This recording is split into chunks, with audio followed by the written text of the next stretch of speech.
Hi everyone, this is Nate with another Backcountry beer review. Today I'm in the Guadalupe Mountains, actually on the start of our backpacking trip, a 3-day, 2-night trip.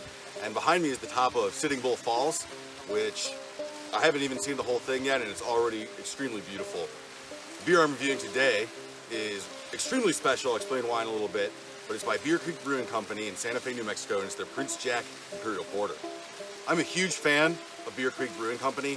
I love their taproom / brewery that's south on Highway 14, just south of Santa Fe, New Mexico, about halfway between Santa Fe and Cerrillos. And I think they have amazing pizza. They really specialize in locally sourcing ingredients. They're, I think, the only brewery that if you go to them, you know that they will have a beer that is at least made with New Mexico ingredients, but I've been there plenty of times and they always have a beer that is 100% made with New Mexico ingredients. As far as I know, they're the only brewery that really does that on a consistent basis. I really love them for that. They also have great pizza, so I'm a huge fan of Beer Creek.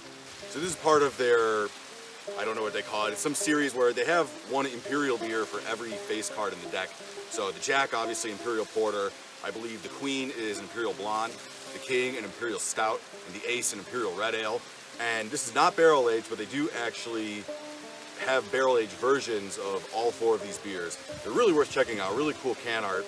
So I mentioned that Beer Creek is extremely special. It's not just because I like them so much. By reviewing Beer Creek Brewing Company, I have now reviewed all 7 beer breweries in Santa Fe, my home city. So I'm really proud of that, really happy for that. Let's give it a taste. Okay, it's time for a sip.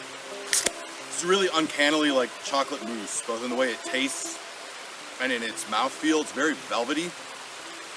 The chocolate, the milk chocolate taste is very forward in the profile. I get a little bit of spiced dark fruits, dark cherries, dates. I'm also picking up at the end on the finish, I'm getting smokiness. That sort of surprises me. The first thing I get is this like smokiness, like burning vegetation. And it could be just because I smell like campfire smoke, but I was tasting this at home too. Like burning sticks, burning wood. And the funny thing is, on the finish, later on the finish, when you just live with that aftertaste, the smoke actually transitions a little bit to be more like cigar smoke, tobacco smoke, and that might be you're getting a little bit of that like punky wood note at the end, a little bit. The spiced dark fruits kind of transition into this, I don't want to say musty, but you know, that quality of like pipe tobacco, very aromatic. That's what I'm looking for. Well, it's a very good beer. About to have lunch and then continue our hike. So cheers. And a backcountry beer for me. I think the Queen might be an Imperial Red Ale. I think King is an Imperial Blonde, or sorry, Queen is Imperial Blonde, King is Imperial Red Ale.